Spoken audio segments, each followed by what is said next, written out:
ایسا humanly possible نہیں ہے. یہ تو ان بزرگوں کے بارے میں جھوٹے قصے واقعات گھڑے گئے جو بہت رقت انگیز انداز میں بیان کرتے، آلموسٹ ان کی اپنی آنکھوں میں آنسو تھے. تو مجھے بتائیں، احادیث کی اتنی باریکیاں ہیں دین کے معاملات میں، تو کیا ایسا انسان، میں ان کی کوئی نعوذ باللہ گستاخی نہیں کہہ رہا، نہ میں ان کے اوپر کوئی فتویٰ لگا رہا ہوں، میں صرف آپ کی توجہ دلا رہا ہوں، ایسا انسان جو اتنے واقعات جو صراحتاً عقل کے خلاف ہیں، جن کا ایک شاید ہم 6 سال کے بچے کو بھی سنا ہے وہ بھی کہے گا ایسا تو پاسبل نہیں ہے. آپ کو یقین نہیں آتا کسی 6 سال کے بچے کو سنا کے دیکھ لیں، کیونکہ ہم بھی روتے ہیں، سارے انسان روتے ہیں، سب کے آنسو ہیں. اس طرح تو اللہ معاف کرے، اتنا انسان کے جسم میں پانی ہے کہ وہ آنکھوں کے ذریعے بہے اندھا ہو جائے گا انسان. تو میں یہ سوال کرتا ہوں، وہ حدیث کی باریکیوں کو، فقہ کی باریکیوں کو انسان کیا سمجھے گا؟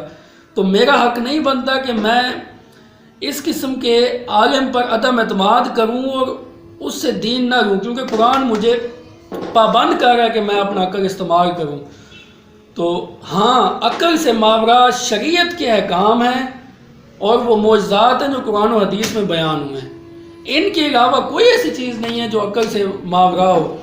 اگر آپ یہ کہتے ہیں نہیں بزرگوں قصے کہانیاں، بزرگوں کے واقعات بھی عقل سے ماورا ہیں، وہ عقل، ہم ان پہ عقل استعمال نہ کریں، تو پھر بتائیں کہاں عقل استعمال کریں ہدایت حاصل کرنے کے لیے؟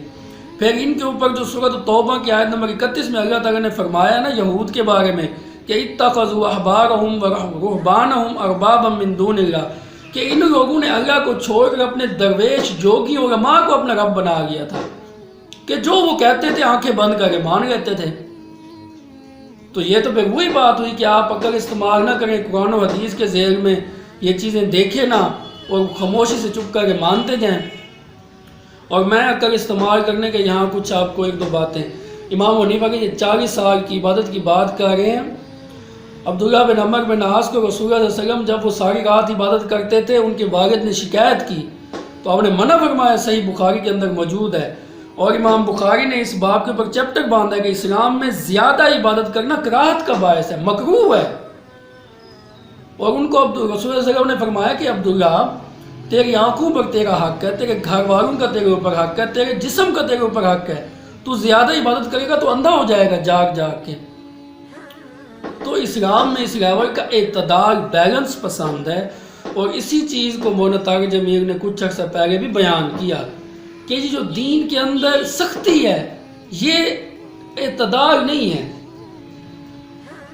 تو جہاں تک عقل استعمال کرنے کی بات ہے، آج کل وہ ایک مشہور حدیث ہے جو آج کل کرونا وائرس کی وجہ سے ہر جگہ بیان کی جا رہی ہے کہ جب رسول صلی اللہ علیہ وسلم نے فرمایا کہ ایک بیماری دوسرے ایک جسم سے دوسرے جسم، جانور سے نہیں، جانور کو نہیں لگتی، بیماری متعدی نہیں ہوتی کہ ایک جسم سے دوسرے جسم کو لگ جائے. تو اس پر ایک صحابی نے اگر کاؤنٹر کوشچن کیا، یا رسول اللہ اگر ایسا نہیں ہے تو ہم تو دیکھتے ہیں کہ ہمارا ایک صحت مند اونٹ جب خارش والے اونٹ کے ساتھ ہوتا ہے تو اس کو بھی خارش لگ جاتی ہے. یعنی اس صحابی نے آگے کاؤنٹر کیا کہ یا رسول اللہ ایسا تو ہم فیل کرتے ہیں. اس نے سوال کیا اپنی عقل استعمال کر کے. تو میں کہتا ہوں کیا ایسے واقعات جتنے بھی علماء بیان کرتے ہیں کوئی ان کا فالو انہیں یہ توجہ دلاؤ نہیں کرتا کہ حضرت صاحب یہ ارشاد فرما دیں کیا ایسا پاسبل ہے؟ آج کی دنیا میں کوئی ایسا بزرگ ہے جس کو اتنا اللہ کا خوف ہو کہ پرناگا بہے؟ تو یہ باتیں ٹھیک نہیں ہیں. مستند چیزیں جن بندوں کے پاس اللہ اور اس کے رسول کا منبر ہے ان کو چاہیے کہ وہ مستند چیزیں بیان کرے. اور صحیح مسلم کے مقدمے میں یہ حدیث امام مسلم لے کے آئے ہیں کہ رسول صلی اللہ علیہ وسلم نے فرمایا کہ کسی شخص کے جھوٹا ہونے کے لیے یہی کافی ہے کہ وہ سنی سنائی بات آگے پہنچا دے، تحقیق ہی نہ کرے کہ بات ٹھیک ہے یا غلط ہے. تو اس سے نعوذ باللہ کسی کی دل آزاری کرنا نہیں تھا. جسٹ آپ کو وہ جو بخاری کی حدیث ہے اس حدیث کا یہ ہے کہ دوسری حدیث کے ساتھ ملا کر دیکھیں تو اس سے یہی سمجھ آتا ہے کہ رسول صلی اللہ علیہ وسلم اس ٹائم توکل اللہ کہ اللہ پر بھی نظر رکھنی چاہیے کہ جب تک اللہ نہ چاہے نہیں پھیل سکتی. ویسے دوسری حدیثوں میں موجود ہے کہ اللہ تعالیٰ نے رسول صلی اللہ علیہ وسلم نے ارشاد فرمایا کہ جزام کے مریض سے ایسے بھاگو جیسے شیر سے بھاگتے ہو. اور کوئی شخص اپنے بیمار اونٹ کو صحت مند اونٹ کے ساتھ نہ رکھے تو اس سے معلوم ہوتا ہے بیماری متعدی ہو سکتی ہے لیکن اللہ نہ چاہے تو نہیں ہو سکتی، ہمارے ذمے احتیاط ہے۔ وہ بغیر اس حدیث کا فہم تھا۔